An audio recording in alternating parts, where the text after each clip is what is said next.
September 26, 2019, Planning Commission meeting. All right. Oh, you're not ready? All right. Welcome, everyone. Planning Commission meeting, September 26, 2019. We have a guest bonker today, Everett. And we are good to go. All right. I'm going to put it over here for now, okay? Thank you. He doesn't let me play with it either. Everyone signed in who's here to visit? We're good? Do we have no amendments to the agenda that I'm seeing? None. Then, before we get into public comment, I'd like everybody who's going to offer any comment to please stand and swear in. Easy, simple process. Painless, mostly.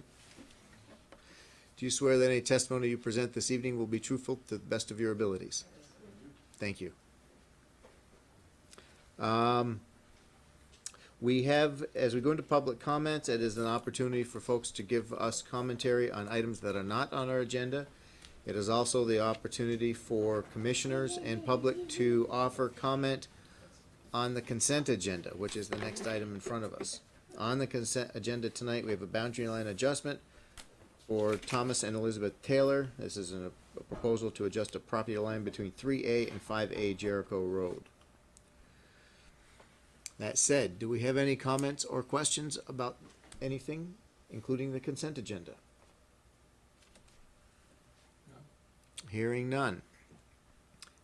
It's time to move on to the consent agenda. I got to get the sequence down correct. I would take a motion on the consent agenda. So moved.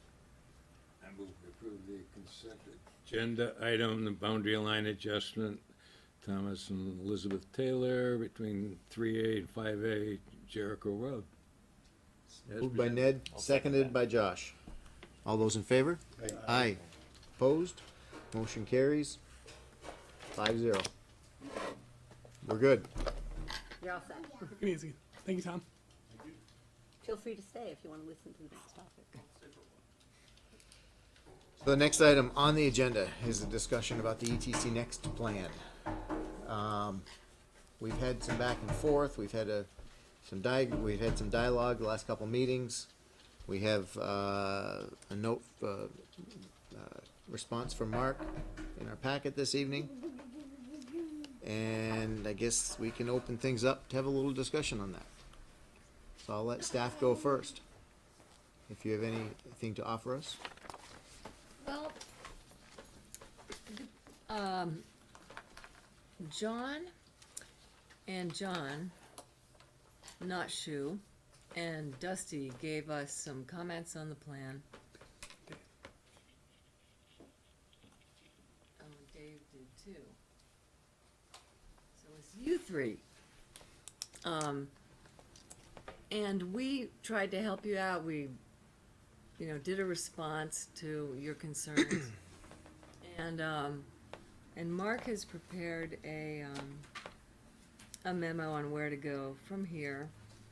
And so I just like to stress that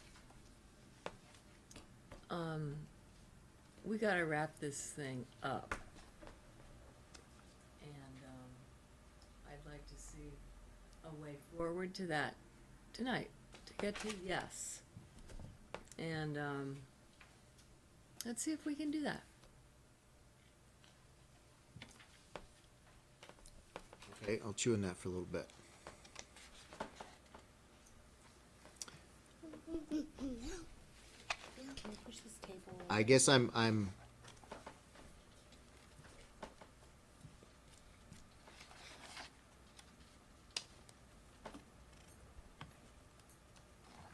let that sit for tonight. So can I ask a question? Absolutely.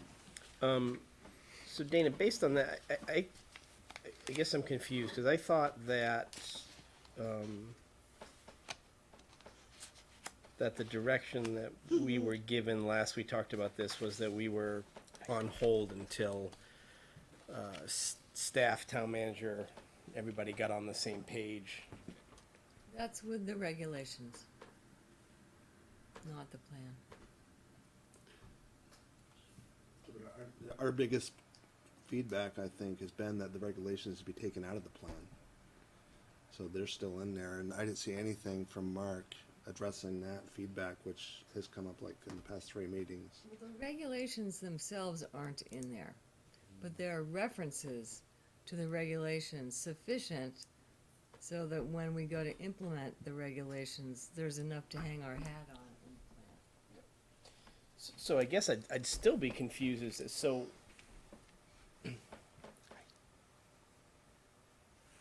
if this is truly meant to be a visioning document and is supposed to set the stage for us to then go forward and modify the regulations, why would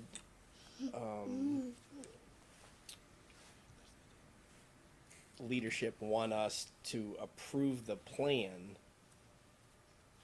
before we resolve some of these open issues? Because, I mean, if this is gonna drive the zoning and subdivision regs, and we go, I mean, it's gonna set the vision, and we could be way off if we don't resolve these issues with Dennis and with some of the growth and infrastructure. Am I missing something?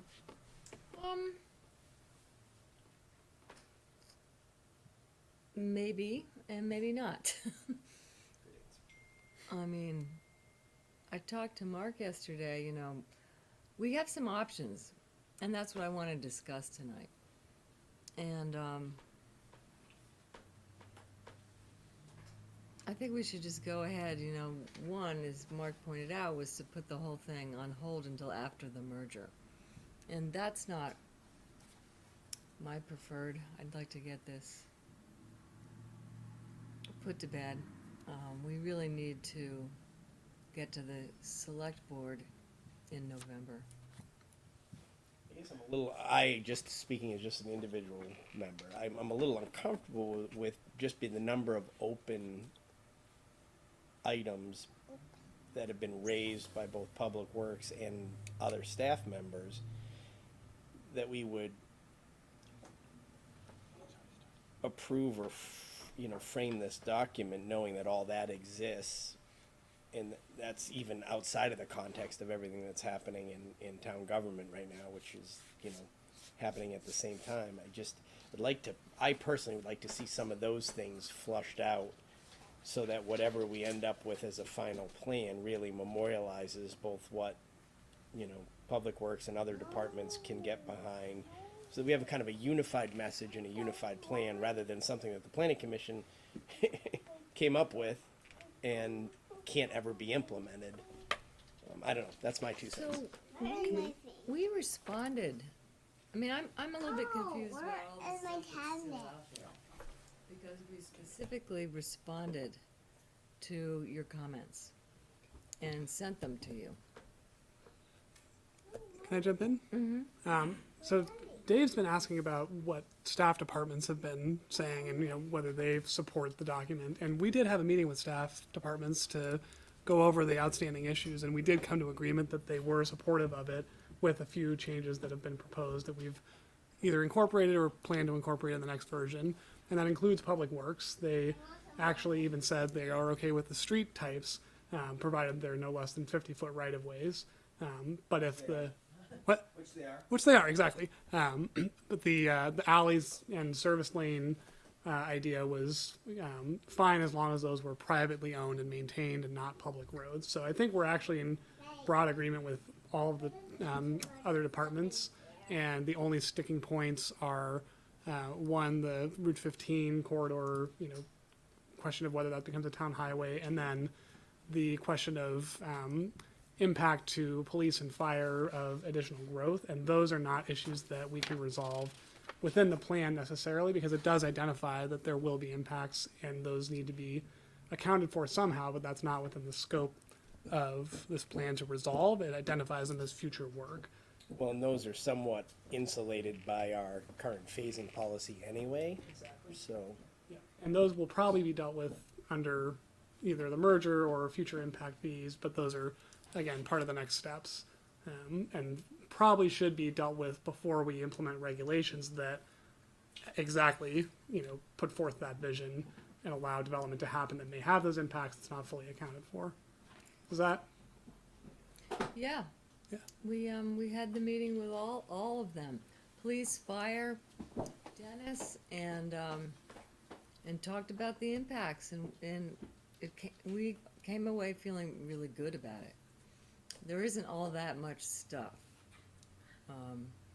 Dennis still has, there was a memo dated August 5th from Dennis summarizing his view of that meeting.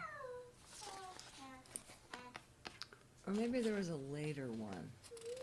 I can't remember. But anyway, Dennis's stuff has been sent to you. We're feeling pretty good. Just to echo what Dana said, I think the memo I wrote, the letter I wrote, identified the three things that had been raised and with staff departments, and that are really important relative to the plan's sort of integrity. The density question, and David, to kind of get to your point, I think is the density question, that the proposed densities for the ETC are related in some ways to what the town's ability to provide the infrastructure to them at some point in the future.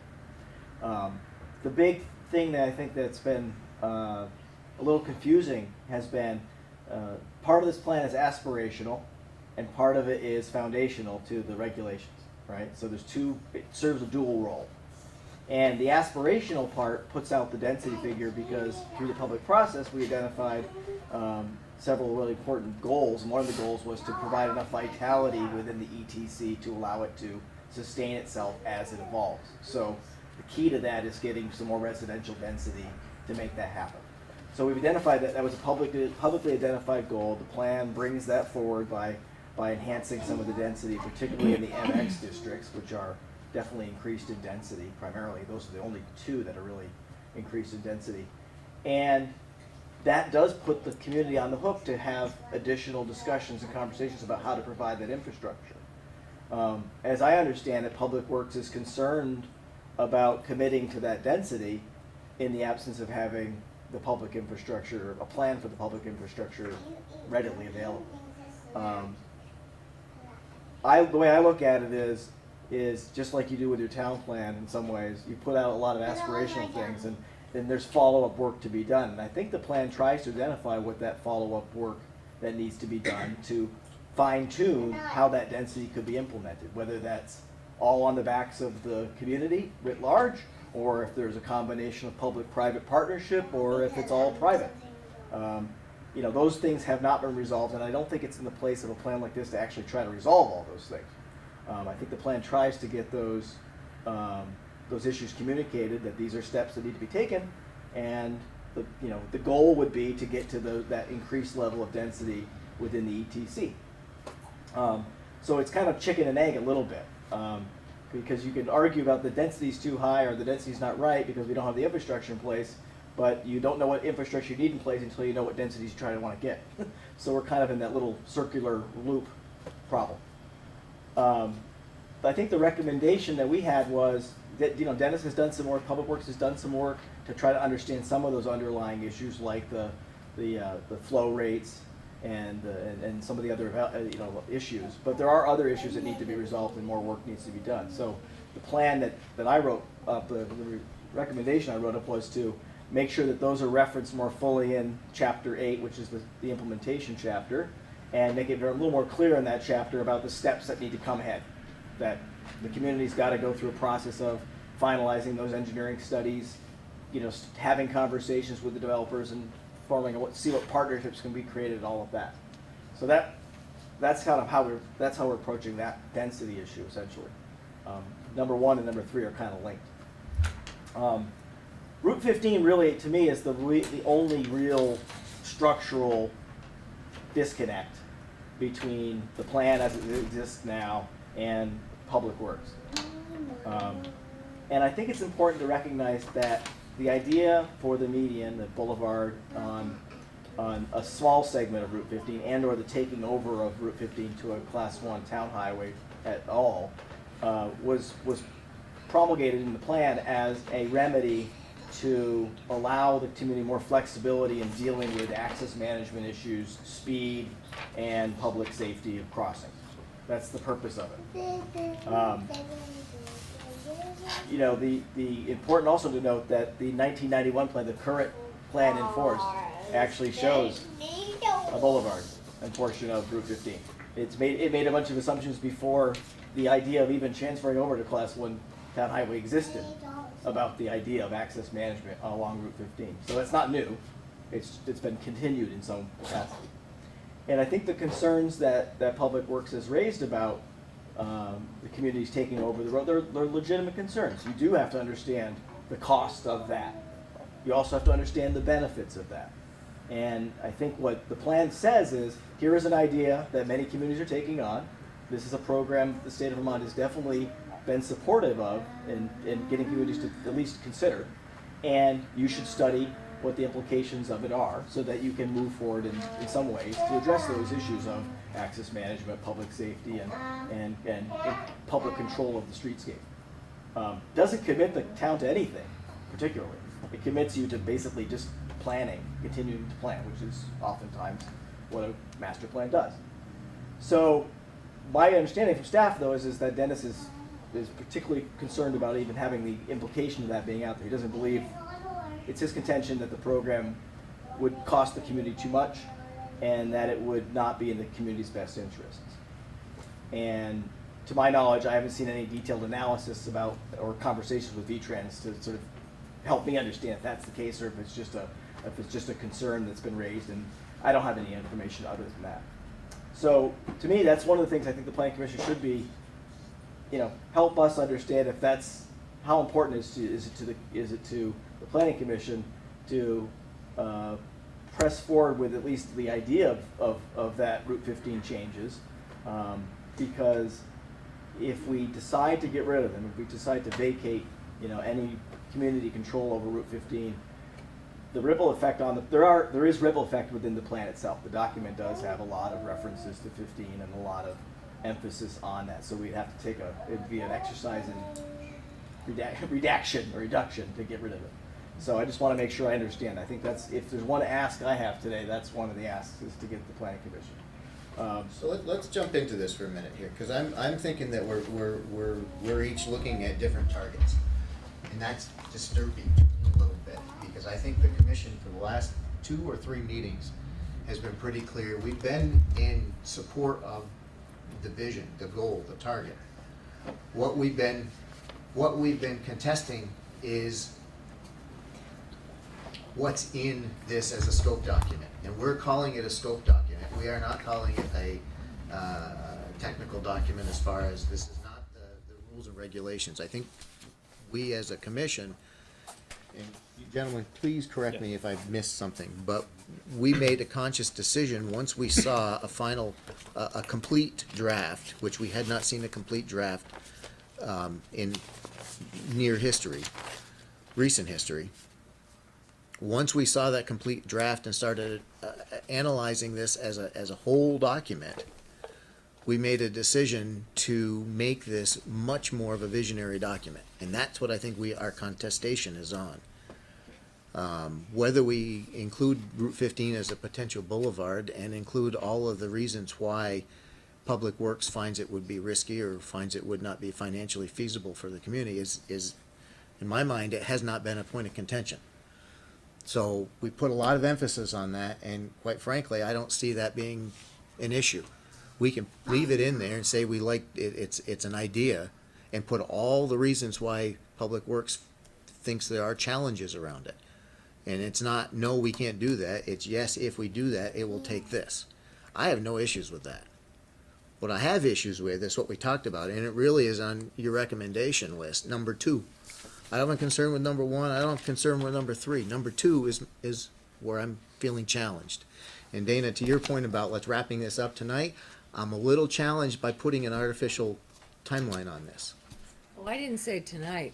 Well, you did say tonight. No, my hope is that maybe we could wrap this up at the end of October. Okay, but you did say tonight, so I just want to be clear, that's a little bit of a challenge. And so I'd like to talk about the whole concept that the commission wants to do, which is to make this a more visionary document. We understand that we need to be supportive of the regulations, but this is not the regulations. By making it visionary, we can then take all of the work that's already been done. We don't get rid of it. It's there. When we start doing the regulations, that's our supporting documentation for the regulations. Can I speak to that quickly? Yes. We're currently in phase 2 of our project, which ostensibly on our contract was to draft the regulations based on the master plan that was developed under phase 1. So what I've been doing for the past few months is actually working on the regulations based on the draft. And I'm sorry I wasn't here for your discussion on the plan as a vision. I certainly understand that, and I understand where you're coming from, but I also think it's important to recognize that a master plan is not the comp plan. The vision's actually established in the comp plan. The master plan, the intent of that is to flesh it out. And you guys went through a pretty extensive process under phase 1 to do that through a community process. So I think I'm going to jump in right Well- back in. well, And just- no, let me finish here. Let me jump in. I think what we're missing is that this commission, as a body, said this is a visionary document. The regulations are separate from this. So we know that we've been working on it, and we know that this is enabling. So I don't really want to hear too much about contractually while we're doing something. If we're going to have to talk contract, we're going to have to go into You executive do session. that too. I'm just trying to get a clear, I'm looking at the master plan, having worked on these before, as more of a strategic plan. That you've got the vision established both through your comp plan and the public process. And you're right, maybe that needs to be brought forward a bit more, and I think our recommendations say that. Yep. But in terms of taking out a lot of the stuff, if you recall, there was a big discussion on whether to go with form-based codes or hybrid codes. Yep. If you went with a form-based code, you would be doing what's called a regulatory plan, which actually the plan itself establishes zoning parcel by parcel, block by block. At the point in that discussion, we decided not to go that route. But in terms of shifting over to more of a form-based code, there is stuff that needs to be in the plan to support the regulations. So when you have that section on building types and street types and civic space types, there aren't any specific dimensions associated with most of those. There's some recommendations, and we can talk about that. But taking those out of the plan basically takes out all of the guidance for the regulations. And the plan is used in two ways. One, it does become a regulatory plan in Act 250. If a project in the city center or the town center has to go through Act 250, they will look at the plan, not necessarily your regulations. So it's really important that they jive. And the second thing it does, and this is outlined in the plan, is it serves as your design report. In order to adopt design standards in Vermont under your regulations, you need to adopt a design report that specifically talks about design and the recommendations for design that will go into the regulations. And that is intended to provide the guidance to the regulations for both the developers and the board. So maybe where things got confusing for me in terms of the process, I don't know if this will articulate how maybe other people came to this, but it seemed like we went from a bunch of meetings in phase 1 with you where we did very high level drill downs into different areas of what became this document. We talked about things like building types and frontages and density, and we did a lot of that in a very high level, non-committal way. And there was a lot of talk about, well, the planning commission needs to decide, and the town people need to decide if you want to go this way or that way. And we did that for a long period.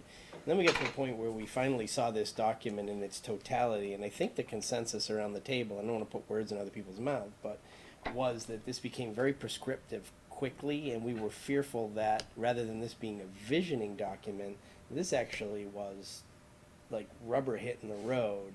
And we were talking about some real numbers in it, and for me it felt like we went from this obscure or limited discussion on building types to all of a sudden like really prescriptive in specific areas, specific roof styles, specific types, specific stuff. And there seemed to be, for me, a disconnect. I don't know if I'm articulating other people's thoughts there, but that's where I am. I think, if I can, where I am, and you alluded to it earlier, the challenge between balancing the aspirational aspects and the foundational.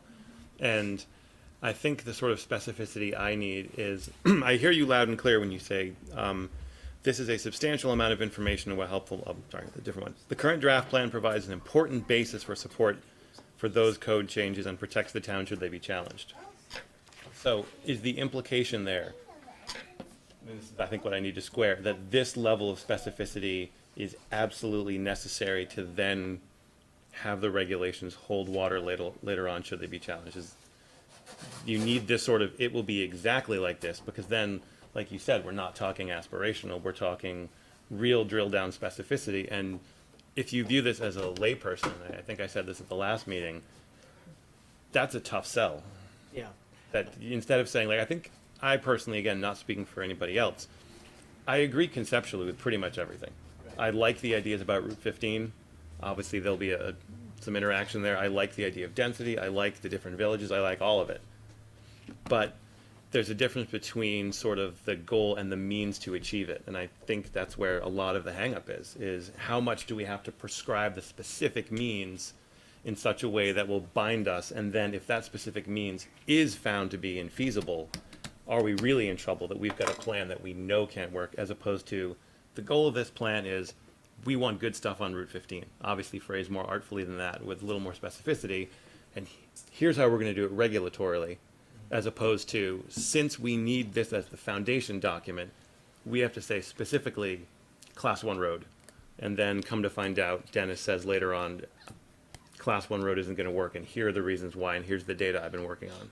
So that there's a couple questions in there. Let me try to do Yeah. a couple, and then maybe you can talk about the sort of risk issues with, the foundation plan. So one of the things that's come about, again, this is kind of we're building a chicken and an egg at the same time thing, right? So as Sharon mentioned, over the last years, several months, we've been working on the regulation part of it, and we've been having conversations with staff about Public Works comments about that. So as the current draft standards exist, there's nothing in around Route 15. I mean, so you haven't seen that yet, but we've kind of backed off Route 15 because we've been concerned about the resolution of this issue of the Class 1 town highway issue. Now, that doesn't mean it's still not worth in the visioning process to go ahead and study that. It is. I would stand up here and say that it does. I think it would be worth the town actually having a concerted conversation with V-Trans and say, what would be the cost? What are the benefits? How do we deal with this? Is it all or nothing? Can we do it? But in terms of where the regulations would, at the current draft, we've really kind of backed off of doing anything on Route 15 in terms of a street typology or anything like that would prescriptively define something that you can't do now. Right. Okay, so that's one thing. Second thing I want to sort of point out is the balance of aspirational and foundation. There's two reasons. The primary reason that this plan is constructed as it is because when we first were engaged with this project, it was the presumption of the original RFP that this would move into regulations. This wasn't a project to simply just update the plan. It was to update the plan and to develop regulations ultimately. And staff can correct me if I'm wrong on this, but my understanding of the rationale behind that was that was the failure of the 1991 plan. It didn't elevate the work that had gone into the 91 plan to codify it in some foundational way that would provide a more definitive outcome in the regulatory process. Commensurate with that, the other big thing that was cooked into this plan, and that's another really reason why some of this stuff is in this plan as it is an emphasis on form. So we can argue about the road stuff with Public Works and stuff like that, but one of the big things on this project was to sort of bring forward the discussion within the community, within this part of your community, about what types of architecture, what types of forms you want to see, and that was a considerable part of the public process.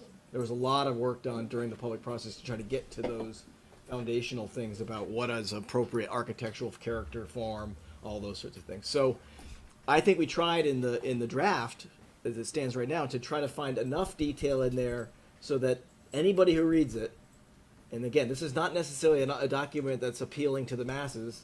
This is a little more narrowly focused than that. But anybody who reads it gets the impression that the community wants to see an outcome that is decidedly different than what's there today.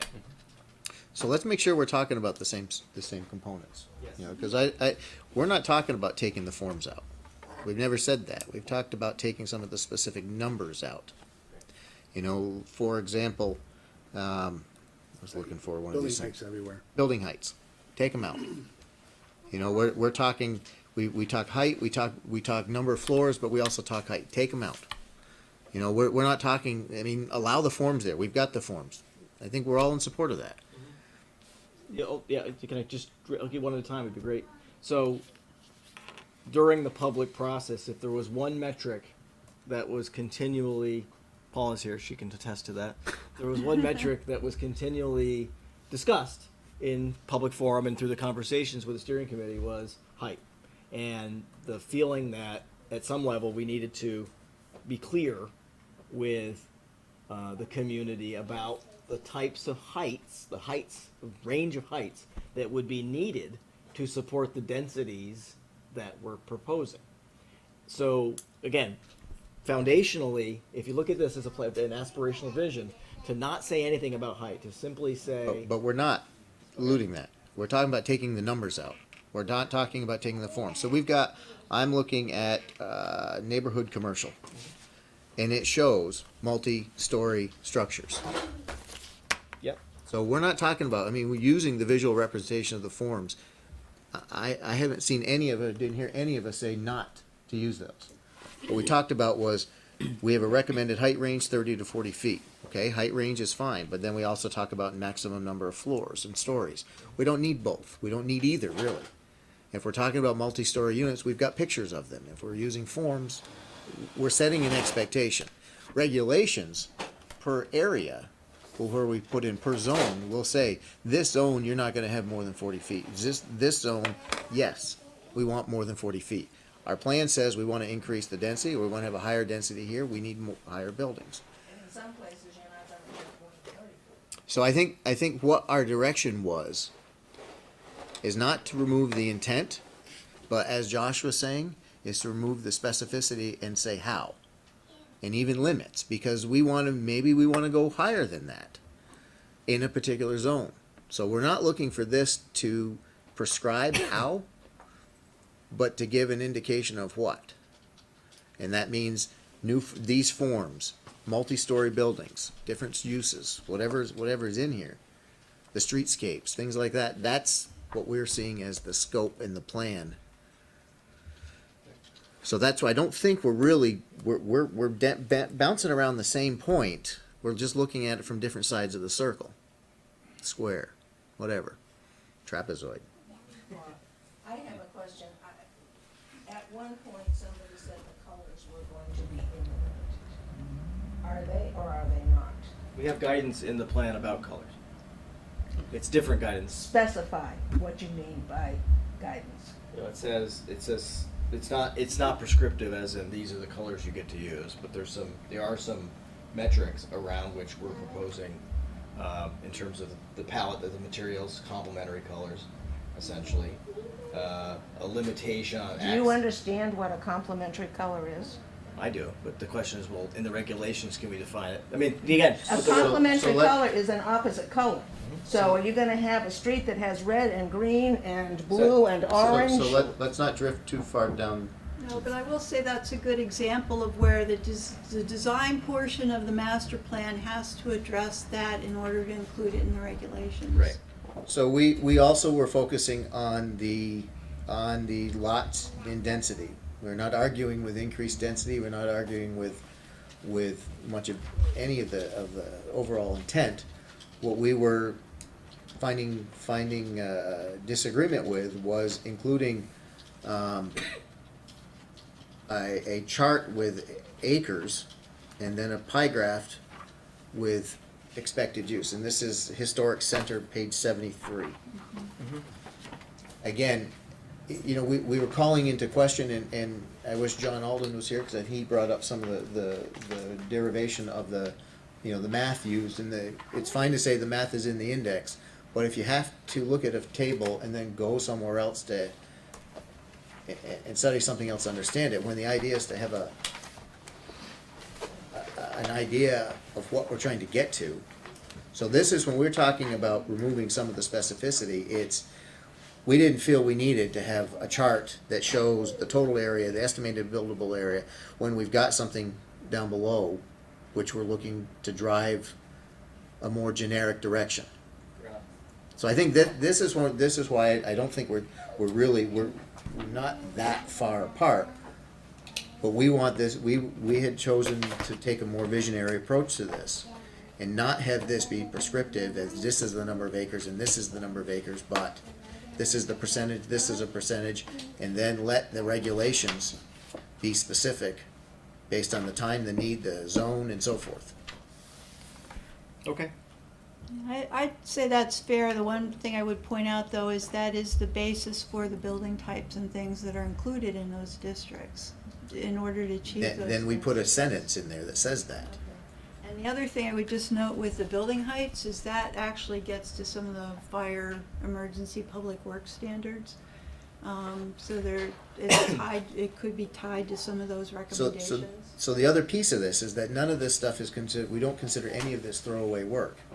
When we get to the point of doing the regulations, we have all this stuff to be able to say, we're gonna do a regulation, and we need a descriptive piece for the regulation, so we have the more detailed information that has been crafted. It goes into the regulation documentation, references back to the generic or the specific documentation in this plan. So we're not looking to remove a link, we're looking to put the descriptions for that links in the regulatory document, not in the visionary document. Is that close? I'm not as good with words. Please say it again. Ditto. Yeah, the idea being that if there's something, and this is going to the point about aspirational versus foundational, if there's something that could be put in an index or an appendix as in the actual front-loaded part of the document, yes, we mean what we say, look in the appendix, page 3, for all the details.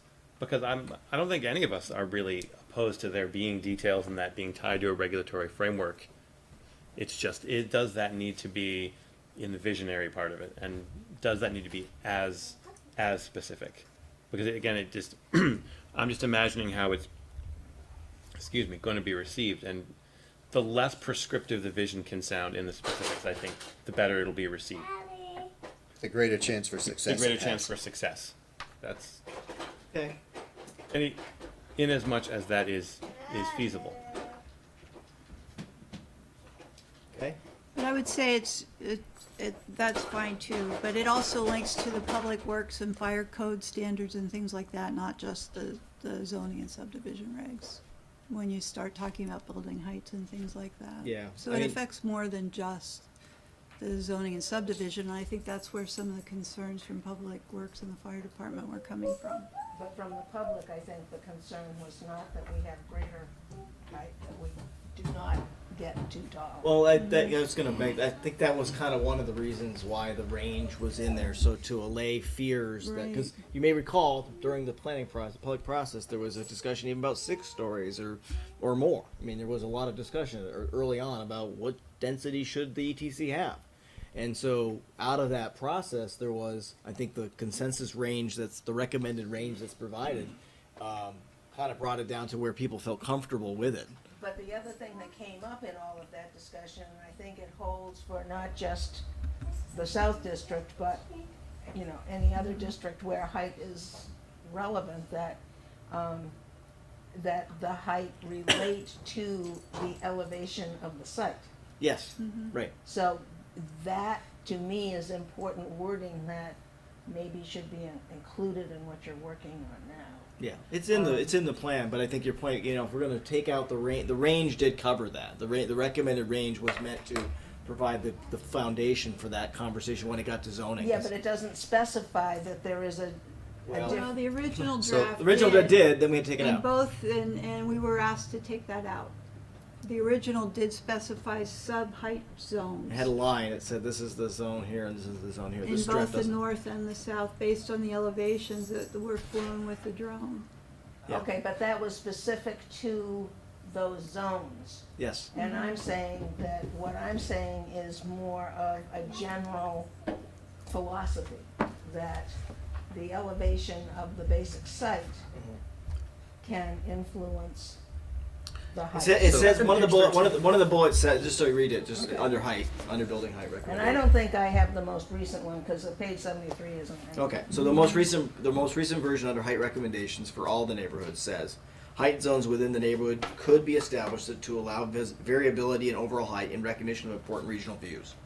That's an Well, aspiration. that was regional views, but there are also, if there's an area that has different physical heights. Yeah, so we got that. Okay. And it's on page 13. It's on, and it's also, I'm talking about in the individual neighborhood descriptions. That's a carryover from that description about the different levels. Right.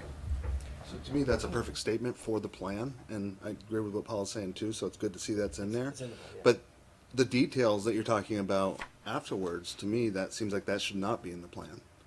Like, the goal is to state in the plan what our aspirations are. Like, here's what we want to do, not discuss how we're going to do it. How we're going to do it is what the regulations should define. Yeah, it's like, again, I think Sharon's point about, in terms of the way, okay, you have comp plan, and then this is kind of an area plan. It's kind of a different animal. The design Where's this top report. plan? Comprehensive plan. So where's that? Because we haven't talked Town about Town that. plan. The town is your Okay, the comprehensive plan. overall town plan. Comprehensive plan covers all those things, right? That is your most aspirational plan. That is the one that sets the policies and goals, the big broad policies and goals, right? When you get into an area plan like this, when you get into a master plan, we're trying to strike a balance for you to protect you guys about if somebody comes back and if you decided to do not include any height guidance in here at all, between 45 and 65 feet for one of the neighborhoods, just deal with it in the regulations, right? They go through this document, they go through this plan, and they look and they if it's not in here, it lacks a little bit of an underpinning that could come back because as Sharon mentioned, this is what ends up getting looked at in Act 250 first and foremost. But your statement can limit that to a certain degree, though, and that Can. provides your protection. Same that- with colors, but that's- for example. yeah, You but- could say the colors need to be harmonized. You don't need to say it needs to be this color, that color, the other thing. That We provides some used to be footing for you able to to say stand the on. Yeah. colors could be harmonized. Now you should be giving them a specific palette of colors to choose from. But that would That be just- specific to specific areas. It might even be specific to specific streets. Well, that's something the planning commission would need to decide. So I think Again, we- that I would think- have to what- be I think laid what- out, not just in the regs, but in the design review standards saying, and we've already got a bit of that for the Essex Center because it's historic. So there's different design considerations there than there are, say, in mixed use north or south. Right. But there is no context for mixed use north and south in terms of what the colors should be, what the palette should be, whether it should vary by street, whether it should. So I don't want to get too hung up on color, But and I want the no. conversation to be here, and we're driving this tonight, But and I don't want that to be forgotten. I understand that, but my point is that those questions or those considerations should be addressed in here in order to Give be it a referenced, foundation. give it a foundation in the regulations, right? Darren? So what I'm hearing from a lot of the planning commission is that you don't want to be too prescriptive in the plan because one, you're afraid that might lock us in too much into a future and a design outcome that we're not comfortable with that might be wrong in the end. And also that you want to push a lot of that into the regulations because this needs to be a visionary plan and so on and so forth, which is fine. But again, to strike that balance of, you need to have something to fall back on. I'll give an example of the Business Design Control Overlay District as it exists today. It says very little in terms of specifics about what buildings should look like and what sites should look like and where parking should be and all of that. So we have an application in the door that comes through and appears to meet all of that because it doesn't give clear directives of whether this is right or wrong. The only thing that does is the 40th and Allen and Essex Center Historic Design Control Standards. And the only thing that says about building design is gabled roofs, double hung sash windows, and paneled entry doors. That's literally all that it says specifically that buildings have to have. So the building could look like anything as long as it has those three things. So as a planner who's reviewing development applications, it's impossible for me to push a design outcome that I know the planning commission and the community wants to see, because all I have to fall back on is some vague language. So I'm just encouraging you to think about that from how you review. And we're providing that in the regulations. So we're not looking to have, we're not looking to go to form-based code, because that would resolve your issues right there. Form-based code, boom, done. We're not looking for that. We're looking for variability, we're looking for adaptability, we're looking for harmony as much as possible within areas. So that means that it comes in for review. We set guidelines, we set intent. You made a number of statements early on, Mark, that we're talking about that were sentence descriptive of what we needed. So get rid of the charts, get rid of the everything, and provide sentences. Say this is the intent of this area. We're looking to do this. We're looking to harmonize. Josh found the comment early on in chapter 2, I think, one of the last times around, that talks about this is the intent. Yeah. So we can state that, and I know it's nice to have pictures and graphs because it's easier to read sometimes, easier to see. But if it's locking us in, and if it's not doing what we want, then let it be a more what's the right term? More wordy, whatever. Use Narrative. words more than pictures. Narrative. You used a number of sentences earlier on in your description that really hit this. And they're in here. So, yeah. But we've got all the extra stuff that takes it, and I think that's what the commission is saying, is the way this is presented as a document as a whole takes it beyond where we felt it should be as a vision, as a guide. Now, the only caveat to that I'm hearing that tonight that's different than what we've talked about before is Sharon, and I'm not, again, don't want to put words in your mouth. You seem to be saying that there's a case and requirement for putting it in at this stage in order to have it be defensible for, I'm assuming, appeals.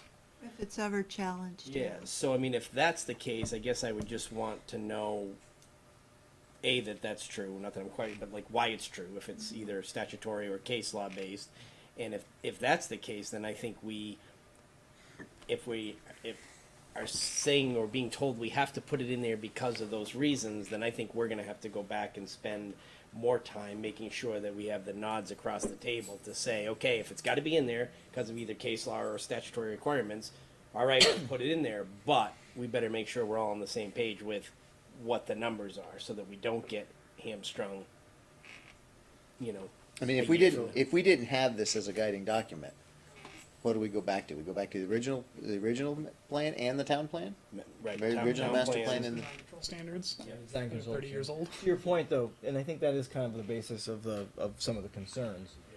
And I think it's particularly important in this location, because what this vision does and what the regulations would do to support it it does elevate the architectural character that you're looking for. It's going to make development a little bit more challenging, right? I mean, you're asking people to elevate what they're doing. That was the intention of the plan, the vision. I mean, folks don't like what's there now, so developers in the ETC, this is you get something for it. There's definitely a nice carrot that's been put in here in terms of the density and the use mix and all those other things, but there are some quid pro quos, to so to speak, that go along with it. So I think that also is not lost on us in terms of making sure that the guidance that's in the document is solid enough foundationally, so that when somebody goes and if they do appeal, you have very clear, chain of custody back to why that was decided as the range for heights, for example. So I think you can have that in there and still have it fairly vague. I mean, I work with FDA regulations on a daily basis. They are extremely vague, but yet they cover everything. And I think we're lacking a lot of the vague descriptions of statements that need to be in there. For example, Darren, the parking issue you were talking about, that could still be accomplished with a vague requirement of you must have parking that accommodates the intended use of the building, something. I don't know what it would say, but that would cover that without going into that level of detail. Same with like the regulations I'm talking about, I deal with. They're very generic like that, and then then how you choose to implement it is up to you. As long as you got to go back and meet that described high level requirement. So I think if we had a lot more of those, and less of the very specific detail, that could still have you covered easily. Well, I would say a couple of things to that. One, unfortunately, municipalities don't have the liberty to be as vague as even the state government. Case law GM was a big GM one. Golf GM Golf was the says one you that- cannot be vague, you cannot be unbridled in your discretion. So there's that out there. But I would say more importantly, you know, there are the legal ramifications, but as a planner, I'm not an attorney, I look at it more, what is the guidance we're providing for both the applicants, for staff, and the board? And is it clear enough to everybody that everyone's on the same page in the plan? And I think if there's stuff that you guys agree on as a commission that this is the design that we want, put it in there and put it in writing, because that will help a developer see that and say, oh, they clearly want me to put the parking here and not there, or they want the roof to look like this and not that. And, you know, to your point, John, you know, if you put that very vague language in, it doesn't give staff and the commission the authority to tell someone no when they bring an application in the door. And I understand the regulations can accomplish that, but the more you can agree on up front, the better a design will look coming in the door, and the less we have to, you know, force the developer to go back and redesign it because it doesn't quite fit what we think it should look like, and it doesn't leave us liable to being accused of it's up to staff's But also interpretation. doesn't allow us, it doesn't allow anybody to have a variance or, go ahead, John, I I'm guess as sorry. an example of the vagueness, I think you're both have kind of interpreted it differently than I intended. For example, you know, a regulation might state something like you must have quality objectives defined in your organization, right? That's vague sounding, but it's pretty specific. It's up to the organization to say, oh, I'm going to have 10 objectives, and here's how I'm going to have define them, and whatnot. But the end goal at the high level is that you must have those objectives. So it's that kind of, you know, less specific detail that I'm referring to. You know. I'm trying to understand how that would Ned- translate Ned- into regs, or into planning and development. Ned, you had You've got the sort of classic thing that you go through on almost any building project. You know, you got the architect over here who wants to do all this stuff. Then, you know, you got the user, and then you got the engineer who wants the specifics of how you're going to do it. You know, and so it's a progressive. We've got, I think we've got agreement on what we want the project to look like. There's many ways to express it. I don't necessarily even think that what we've seen in the so-called vision has, you know, duplicity and charts and stuff. But maybe that's because I read right through them and don't pay a lot of attention to them. I already read the idea. What do I need to look at the? You know, if you read one thing, you skip the rest. You don't have to take it all. But you know, now we're really at the point where I think we're just working out how we complete the framework for this vision, and I think that's what our next step is. Yeah, I'm hearing, go ahead, sorry, Dana. Well, I'd just like to add that from the perspective of a professional planner, someone who's active in the Vermont Planners Association, I see these things all the time. And the detail and the graphics are this plan's great strength. It's an award-winning plan. Just the way, I mean, it's great. So that right there, Dana, just to jump in, to say that we're crafting this with the idea of awards is kind of another challenging statement. That was a joke. I know, but it's as I've made some bad jokes before, that's not necessarily the right joke to make at this time. I've been in that position more than once. I think go ahead, Josh. I want to make sure that I'm getting you because I think I know what you're saying now. So you're saying, say we had a plan, and the plan, what we call the visionary part, said houses need to be nice looking and the colors need to be complementary. and then we have regulations with specific complementary colors. You're saying that the developer could then say, you didn't specify which colors are complementary in the plan, and so on that basis, they could challenge the regulation? At least at an Act 250 level. I don't know about at a local level, but And to be honest with you, it gets really difficult in the aesthetics end of it. I mean, building forms are probably less controversial, but when you get into a lot of the aesthetic stuff, one, I will say that's usually the last thing a developer will challenge you on, because as Mark said, you know, the color of it is kind of their least concern. Yeah, right. But if they do, you know, or for some reason, because aesthetics is so can be very subjective, the point is to try to give enough guidance so that everybody is on the same page. So saying that color should be complementary, what does that mean, even from a planning standpoint, not just a regulatory standpoint, but what does that mean? If you have a general statement, you need to provide parking sufficient for the use. What does that mean in terms of where it should be located, what the size of the spaces should be, how it should be accessed? You know, where is it in relation to making it a walkable environment? And I think that's what the plan tries to get at, some of those things, saying that these are the kinds of roofs we prefer in this district.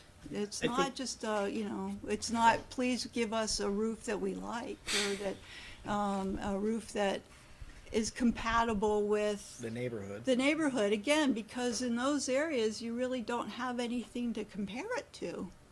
So there's some good resources that maybe we could all take a look at. I just did a quick, having looked at the JAM decision before, even at this board, there's something from the Vermont land use that has a good section on the JAM piece and doing ambiguous versus specific plans and regs. And some of that stuff may be good to just kind of help us set the stage for what's appropriate. They've got some good examples in there for. Yeah, and if you look at chapter 6, which is where a lot of this, I think, discussion is centering around, right? There's not that many numbers in it. I mean, really, there's not. There's a range of height. There's a recommended range of heights, recommended range of stories. Okay, that relates to architecture. There's some recommendations about the percentage of color for trim or accent versus the face of building stuff. So there's not that many. There's a distance of like 600 to 800 feet for walkability for parking. So there's not a lot of numbers in there. There's a few key ones that we think are really key because, again, if they're going to put parking for the use, that's 1,000 feet away, 2,000 feet away. That's not walkable. You're not creating walkability, right? So I don't think there are too many numbers in there. I think the question I would have for the Planning Commission is if your fear is not having your hands tethered in the regulations, then the suggestion would be to at least make sure that those ranges are big enough so that you have some wiggle room. Mm-hmm. I mean, that, if you said 35 to 80 feet in the range, the potential range for heights, and the regulations say 75, you're within the range that's presented. So I think Can I just? Hang on a second. I'm not going to go 85 feet, just to be clear. That's not. Hang on a second, Paul. So I think I see what you're saying, because we've been saying that we feel the foundational stuff, if it's too specific, will wreck what we see as the aspirational concept. Right. And what I'm interpreting you to say is that the aspirational concept won't work unless or the foundational aspect won't work at all unless informed by specificity in the aspirational part. Yes. Like if we say we want this thing, we have to be pretty specific on what we want, or Right. we won't get it at Right, all, 'cause if regardless of what our vision is. Right. So if Is you that say, what- look okay. at chapter 1 through 5, what it says is Okay. we want to build a walkable Yep. place. And then if you don't say anything about how that's you do achieved, that, then you yeah. get to your regulations and you have this really prescriptive requirement. There's a disconnect, and that hole is where the JM Golf sort of decision goes, because it's like you took a leap from Right. aspiration to specificity in the regulations, and we don't see the nexus between those Right, two. and so we were, to sort of use the leap metaphor, we were concerned that our leap was too small, and you're saying you're setting the leap too big. Yeah, and I think we tried to, we if you remember the earlier draft of this, there was definitely even more specificity in some of those requirements because we were trying to front load as much as we could. and we heard, earlier on, let's back that off. So these are provided as recommendations. So they're not prescriptive. They aren't saying these. We even got rid of the shalls. I remember there was a search and replace for shalls that took out the shalls.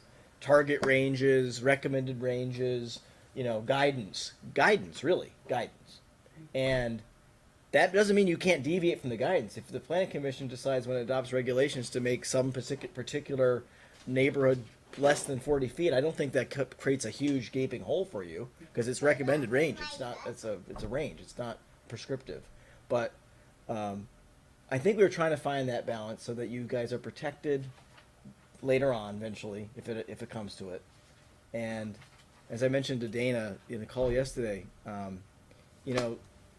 this is the kind of thing, it gets a little wonky, I realize, but you're better off figuring this out now than when you have a lawyer calling you up because there's a disconnect between the regulations and your plan.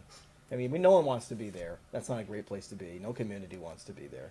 So we're trying to find that balance to make sure that, what you've said as the vision, what you said as the aspiration has at least some legs on which it can stand. And then the regulations, if you think these are detailed, the regulations are going to be very detailed. Yeah, I was going to say, the regulations get into a lot more detail than what's presented in this plan. Yeah, they do. And they have to, because again, we're back to the rationale behind this entire project. You're introducing a whole new set of regulatory structure within this part of Essex that demands you have ultimately with the regulations, you have all the things to tell people what they need to do. And some of the things we're working through, with building heights, we're saying 2 to 4 stories, but what should the story height be? Right. That's going to be in the regulations. The first floor height's probably going to be different than the upper floor heights, and it may be different for different building types. Right. Or We're- different areas, because if you're Right. talking about the historic Right. district, that would be different. Right. Yeah. And then looking at building types, we're associating the lot sizes and things with building types. So, the single family, that would say you have a minimum, maximum lot size, minimum, maximum frontage tied to that building type, not the zoning district. Right. So they do get into much more specificity when you're at that level. Dusty, I just want to clarify on my joke about it being award-winning. What I meant is that this plan is state-of-the-art in Vermont right now, and could be in many places. Kind of the way it is. And to water it down, to take a lot of the teeth out, would be to make it not state-of-the-art, but just average. So I just wanted to tune you into what a piece of work this is and how great it is. And to jump off that really quickly, part of the impetus for this entire project was what we have today isn't working. It's not creating the design outcome we want because people aren't happy with what the town center looks like. So in order to be, and part of that is because there wasn't enough specificity and it wasn't enough direction in the old documents to say what it was that we wanted. We just know we don't like it. So I think putting as much as you can into this that everybody agrees on, this is what we want, will help. And if you don't agree on a very specific thing on a certain height, keep it as a range or keep it with some options or recommendations, but do as much as you can up front to make it easier down the road. And Yes and no. If you make something, and I think what we are, one of the other concerns we've had is that by putting everything in here as much as we are, we're making it very challenging to be accepted at different levels. I know staff has worked with other staff and gotten basic agreement and so forth, but that's as a result of a lot of changes and a lot of challenges and so forth. So one goal of this is to actually be something that can be accepted. Not just the state-of-the-art visionary document or master plan for the future, but it's something that can also be backed now. I mean, that's another balance that we have to find is what can be accepted, not just what is going to protect us and so forth, but if we can't get it to move forward, it's moot. So we're looking at this not just from the point of view of getting everything in there for the planners and the developers, but also something that can be successfully brought forward it will have to be modified and somehow in the future. We're looking at the regulations to help fine tune Here's a this. solution, potential solution. This is not talked to anybody yet, so if I say something stupid, throw a shoe at me. But one solution. That happens. I would have gotten hit by shoes a lot, so just, You haven't been chair long enough. So, again, in the way the plan's constructed, chapters 1 through 5 really just talk about the background and present the vision, right? And we've heard from some comments that we need to sort of make sure that we bring a little bit more of the vision stuff up front, and that's fine. I think an executive summary will go a long way to sort of bringing that out of there. Potentially possible as a potential solution is you take this plan and you make it those 6 chapters or 5 chapters plus a pared down different version of chapter 8, which is next steps. And in that next steps, it outlines things like the studies that Dennis needs to do, the studies that all the other ancillary things.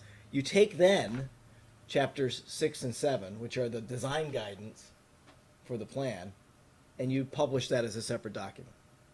Could do that, yeah. And you make that the design report, basically, for the zoning regulations. that's not far from what we've been talking about. That'd be, yeah. That really isn't, It because doesn't ruin the process that much. It does because Well, and I think it mirrors what Dustin was saying, which is none of this is throwaway. It's just No. not in the right Right. spot for where we want. Yeah, you just taking another Or little independent. step in the middle there. Yeah. Or No, make You it an got your- appendix to your here vision, somewhere along the lines. You got, we're telling people how we're gonna get there, and You then have we to ask come the chair, out I with can't ask the nuts and hang on a bolts second, Yeah. Paula. to get to the end. No, I haven't forgotten you, honest. No, I like that. Yeah. John, you've been really quiet, and you're the second John, sorry. Old John? I'm the shoe you were gonna throw at Mark. Whoa! Wait a minute, you're wearing boots. Hey, We're friends There's no comment right now, although that's very intriguing. I'm curious what staff has to say about that. Paula, you have something to add. The problem is you gotta take my age into account. I can't hold on to thoughts that long. I can't either. So what do you say? You're 56. I'm 76. Anyway, I have sort of a little list. I had some questions because I have not seen the most recent version of this. I had some comments way back, and I don't know if they were addressed or not. So I would like to discuss with you at some point those things. I want you to use a different word than complementary colors. Because if you look at any artistic color wheel, it will tell you that the complementary colors are the ones that are opposite on the wheel. And I don't think what you're looking for is red and green, which are complementary colors, orange and blue, which are complementary colors, and purple and yellow, which are complementary colors. So to clarify, I think you're looking for compatible colors. So okay, let me clarify. I misread what I was in here. It actually says select colors that enhance the architectural form and complement building materials, not complementary colors. So just It's a different term. There's It's a little different terminology term. issue. It's a little different. yeah. I just want you to be aware that, sometimes you can get yourself into a lot of trouble. With color, you can get yourself into a lot of trouble. Huge amount of trouble. We know that. Originally it was all taupe, just so you know. Brick red. Brick red, right? Brick red across the board. So, I think, Mark, you're I did have one more question. okay. Whether or not this next phase, as you're suggesting it, that people seem to be intrigued, is something that would also be something that we who have been coming but are not members of the planning commission could have input to. If you come to the planning commission meetings, you have input. Is the suggestion simply to just break up this big document into 2 smaller documents, essentially? I mean, you would have to create some interstitial language to sort of communicate the intention of the separate pieces. It could be an appendix to this Yeah, document. you could use it as an appendix. Which- And it could go through, because technically under statute, if it's a design report, you have to go through a public hearing on that. Separately. separately, so you could do that too. This is a question for somebody else. There was a question about,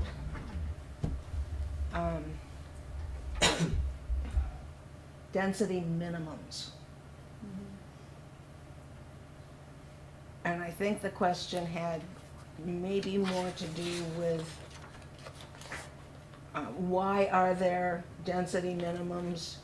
Would they be in all areas, in all, no, they would just be, And just because you haven't seen the most current version, what's presented now in what could become the design report is not a minimum maximum situation, it's a range, it's a recommended range. And again, it's much softer language, obviously. And each neighborhood would have a separate range of density that would be a target. Similar to our residential phasing policy. Yeah. So that was a compromise because the min-maximum concern was raised, I think, earlier on by the planning commission and the idea. But again, back to the foundational nature of this design report as it relates to your regulations is you need to have some, like, if we come back in the regulations and we have no way of achieving 24 units per acre on a building form, then that's a huge disconnect. Right, so we get caught. Oh, you said in the design report that we can do 24 units per day, and there's no design, there's no form that we can do. Big hole. You're going to get challenged by that. So this idea of breaking it out, I think, solves a couple problems that might be advantageous to this process. It does let the vision sort of be the vision. It's sort of, I think the language of the new implementation chapter will need to be clarified a little bit to sort of point out those steps. Take this vision forward. You got to develop the zoning regulations. That's actually a big part of Chapter 8. You need to do zoning regulations. Well, we're working on that, but all those other things. And then the design report would be you'd be able to make some additional tweaks to that if you felt you wanted to separately. And then so that could be adopted along with the regulations potentially. And then the other piece that Josh, I think, brought up last time, which I think if you're going to do that would be effective, would be to make sure to get the vision. I think you said this. Get the vision right up front. Yeah, we And talked take the about it. historical stuff and make that more. Yeah, we're thinking about doing talking to staff about an executive summary that was really basically communicating the vision right up front. Right up front. Get it out The rest there. of it's all kind of whatever. Background and Yeah. people to know. Click, do you think that's could you adopt the design report along with the regulations, commensurate with that? Mm-hmm. So that's another way of, because again, the handoff on this project, I apologize if it didn't go how the commission wanted it to go. We tried to do our best to give you enough time to have those conversations because we needed that input to sort of make this pivot. And I will acknowledge that this is a complicated thing. I mean, no one goes through any sort of code change, especially significant code changes without a lot of consternation and gnashing of teeth. So it is difficult. And Dave tore his hair out.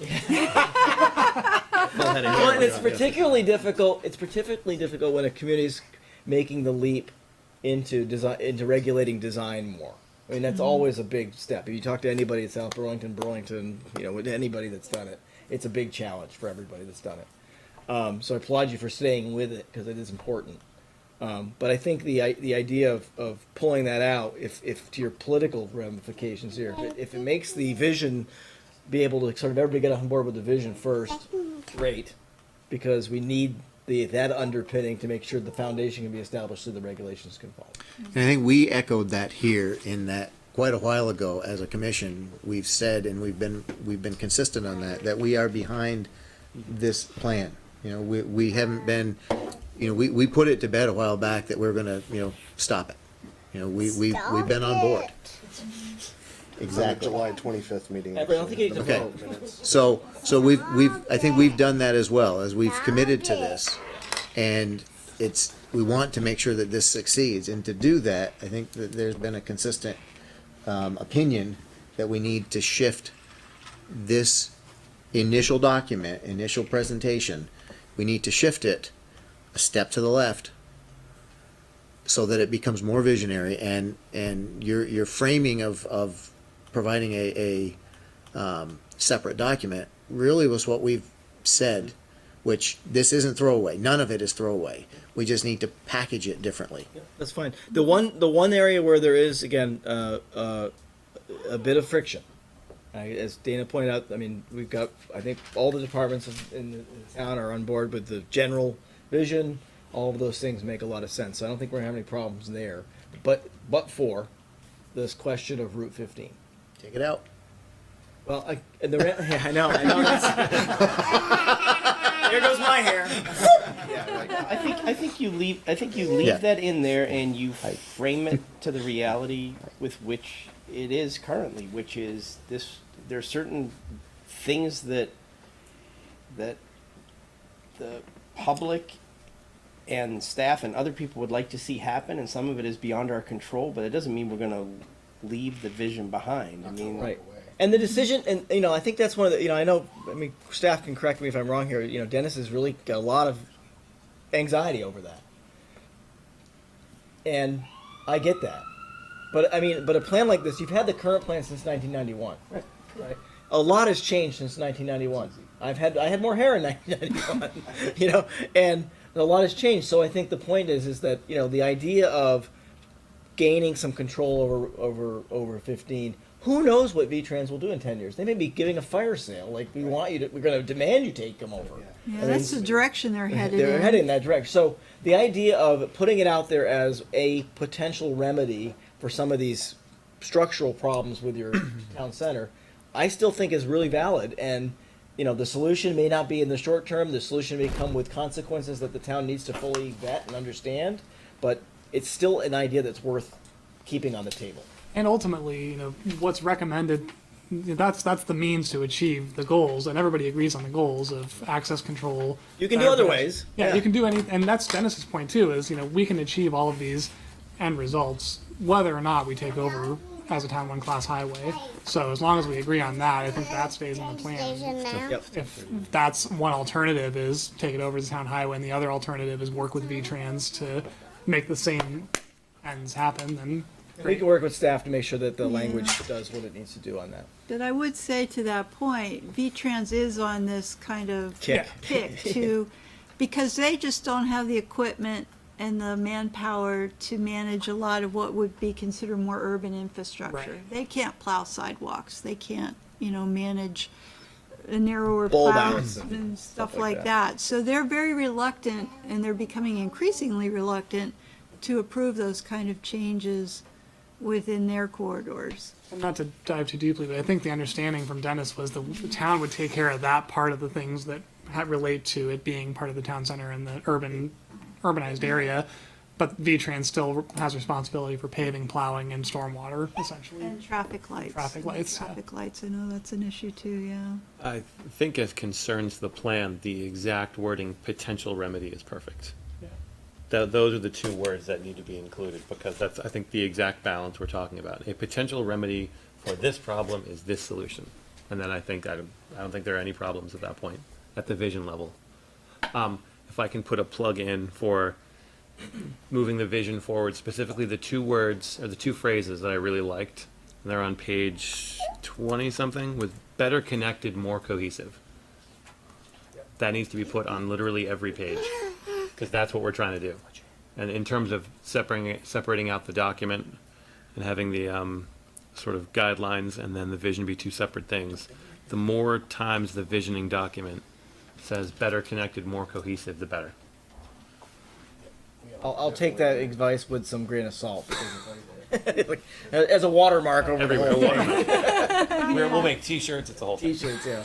Posters, Buttons, Buttons. hats.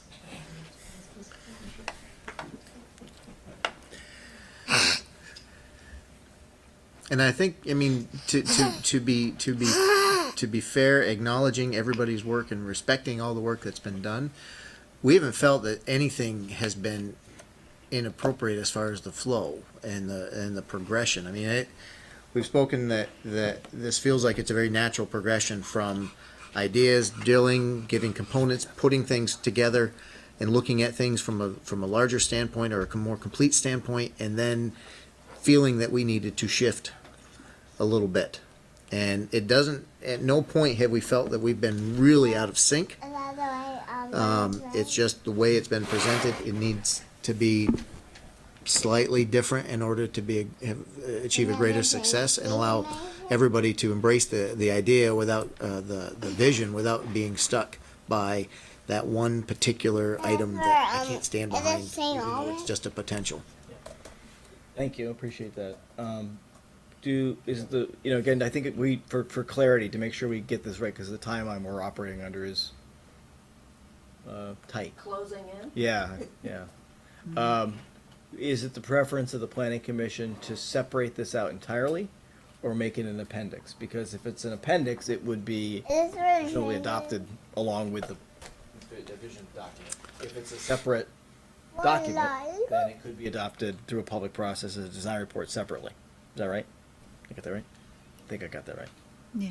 So in the past, and you chime in, but in the past, we've taken documents and made them separate.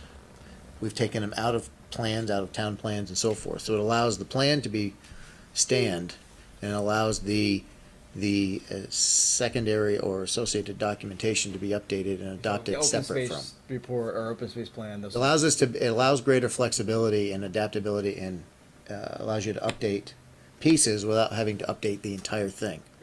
So that, from my opinion, if we split this out and make it a separate document, then it would be complementary. Compatible. Yeah, but it would go along with, and it would either have to be done concurrent with the regulations or prior to the regulations. Just to clarify, so what we're anticipating is that basically chapter 6 and 7. Again, there'd have to be a preamble to link them. Like, there's a master plan that says this, Incorporating and- by reference Yeah, and so on. incorporating by Incorporate by reference, right. Some little language, a little bit, maybe some more clarifying language. I'm just wondering about chapter 6. Well, we can probably bring it. We already talked about chapters in chapter 5, anyway. Yeah, I'm Earlier just on. wondering, because that's the neighborhood, so that would be the basis for the zoning districts. Right, but if this is the design report, that's okay, right? Well, the design report will go with the building and all. I assume this is stuff that as in staff. Let us. Yeah. I think we need We'll to have confer a little bit. Yeah, we Yeah, do. yeah. We need to confer a little bit, but I think the intention, we understand the intention. So there may be some, it may not be as clean as 6 and 7, but it may be. I mean, some- the content, the goals of 6 should be theirs. I mean, That's what we're talking Well, about. that's because that's kind of the basis for the zoning map changes too. So I mean, we need to have the reasons why we have a design document. Right. I think The the vision statements for each neighborhood make sense, because those are, You guys voted on those. I mean, huh? They voted on those, I think. Yeah, they did. So yeah, so we could probably pull out those parts in there and then leave a little bit more of the technical stuff into the. Yeah, some of this stuff we can move. I mean, it's what are we trying to do and why? I think I have a better understanding of that today than I did before I came here. Right, okay. So that's helpful. Yeah, we could work with staff to finalize that. So the goal would be to try to get this in the next 2 weeks so that we can get it to staff and you can have a look at it as it. Good. Yep, pretty good. One thing I just want to mention, because it came up a few times in this meeting, I'm not a big fan of median on Route 15, but certainly improvements on Route 15. And I've mentioned it a couple times in past meetings, so I just don't want everybody to think that's something I'm in favor of. The other thing is, who's the intended audience of this? And we mentioned it, we talked earlier. I mean, we know it's the planners and developers. It's kind of, I mean, it's ETC, anybody that lives in the ETC, sure, this is certainly, it's not a broad document in terms like your town plan is a broad document. This is a much more localized plan. So I mean, it's real intention though. I mean, it's real intention in the aggregate between the aspirational part, the foundational part, is the backstopping for the zoning regulations. And it's a any little bit other weird public- that way, I know, yeah. because it's not what we normally, I'm on my planning commission, I know we spend a lot of time trying to think about that long-range vision and really sort of paint the picture. But this is the pivot to the real detailed zoning regulation stuff.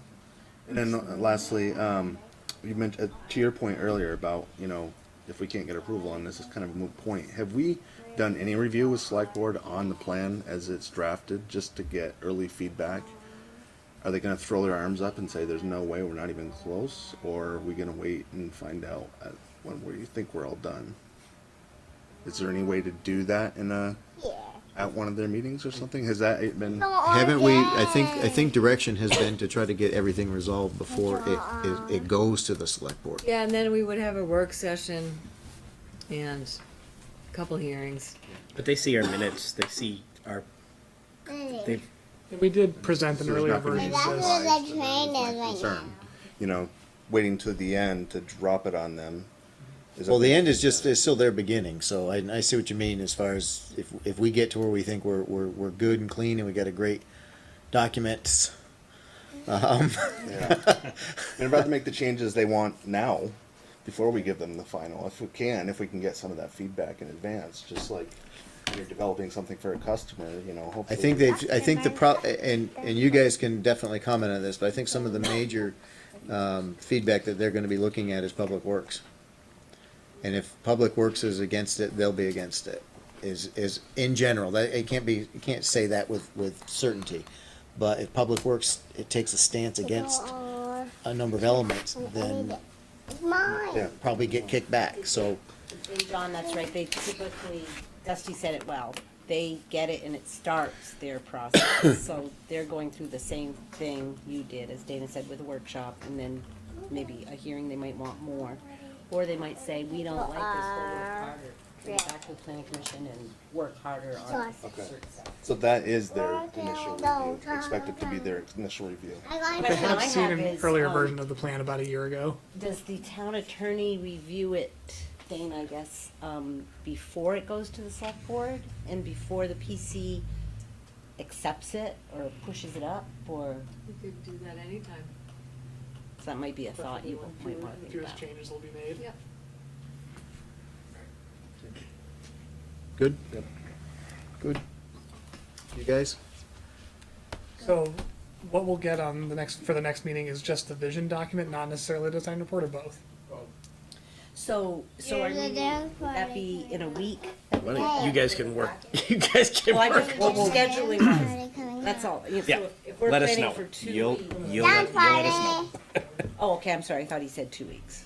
So that would be, So That's the October October 12th. 24th is, if that's what we're shooting for, we would need that in, I think, 2 or 3 weeks for packets. okay, so that's good. Sorry. Like I said, Sorry. you'll work that out. Yeah. Well, I just thought he was talking about the second meeting. Now, Come back here in this room in 2 weeks. so, Mark and Sharon, I know we kind of beat this up tonight, but do you feel you've got enough clarity at this point with staff and so forth? Absolutely. Yep. Thank you. Thank you, appreciate it. Thank you. Thanks for all your work. And for the record, it won't be submitted for any type of award unless you guys open it. We need to have a chicken on the cover. I was thinking of a Crossing Cracker Route Barrel. 15. Touche, huh? The back end, the back side. So we now move on to Paula. By the way, thank you for participating. And you guys were quiet tonight. You want anything? I just want to thank the board again because for taking the time and listening to concerns and addressing them. I really appreciate it. Well, you guys have been troopers for coming for every meeting. Yeah, we so thank appreciate you. that. Yep. Would have been nice if you brought snacks, but say, Cracker Barrel. Kidding, it's on my list. Is that a quid pro quo? So, Dusty, I guess there is an amendment, the minutes should say September 12th. September 12th instead of August 22nd, Yeah. okay. So noted. Thank you. Do we have a motion for the minutes of September 12th? I move we approve the minutes of September 12th, 2019. Seconded by, moved by John, seconded by John. Okay, it's Sue, John, and Johnny. How many times did you say John. that? Sharon, I'd sent you, I think, a Yeah, couple those were grammatical. grammaticals? You Yeah, update, okay, I so updated. grammaticals. Going through, does anyone have adjustments they want to make to the document as written? No. Other than grammaticals that you can communicate to staff at any time? That said, all those in favor? Aye. Opposed? Motion carries 6-0. And you noted that Commissioner Schumacher arrived at such and such a time. Yes, I did, 7:01. Any other business? 36 seconds. Joint meeting? I have some other business. Just FYI stuff. CCR, which is currently on Colchester Road, is looking to have Ayler's place, so I'm expecting applications or conditional use review. No, you for have to accessory help. rental. Just as an Daddy, FYI. do it right They now. might, they will be Your bad looking to moon go, rising? huh? Bad Moon Rising? They Sorry. will be looking to, there will be some minor site plan improvements until I see the plan. I'm thinking that it's low level and not needing to return to the planning commission table, especially now that the conditional use review allows the zoning board to do site plan review. When it comes in, I'll give you another update, but I think you're not gonna see it, is what I'm saying. And the second one is Starbucks has made some slight changes to the lighting, because they had to shift the doors, and it didn't change any of the lighting levels. So again, you're not gonna see that, but I did just wanna share for your information, and if you needed to get back to me on anything, you could. That's all I have. Oh, other than to also tell you with Starbucks, unfortunately, they found a huge sinkhole. They came upon a huge sinkhole, so it has caused a little bit of a delay on portion of it, so a little hiccup for them. That's it. Culvert that runs under, Sunderland Brook runs through, apparently had some erosion around the pipe itself. That stuff happens. It happens. The joint meeting, real quick, went okay. I wanna know when they're gonna come in and wanna get. Sharon, did you wanna get give before we disappear, Yeah, I'm gonna run upstairs. grab another page? All right, I move, we adjourn. Hang on before you move. You didn't really just say that yet. Dana, you'd suggested another date, the next date for a joint meeting. I don't remember what that was, but I feel that it's fine to put it on the calendar. It was out there, I don't remember the day. You said February or something? something. You'd suggested a date, and I think we should That's just make it fine. happen. Just offer it, and I didn't get any other feedback, so and with that, I will make it official. we can let Robin communicate it to the village, and as he wants to do, and go from there. Now you I can- move, we adjourn. Second. All those in favor? Aye. Aye. First was Dave, second Josh. And we gotta wait for Sharon to come back.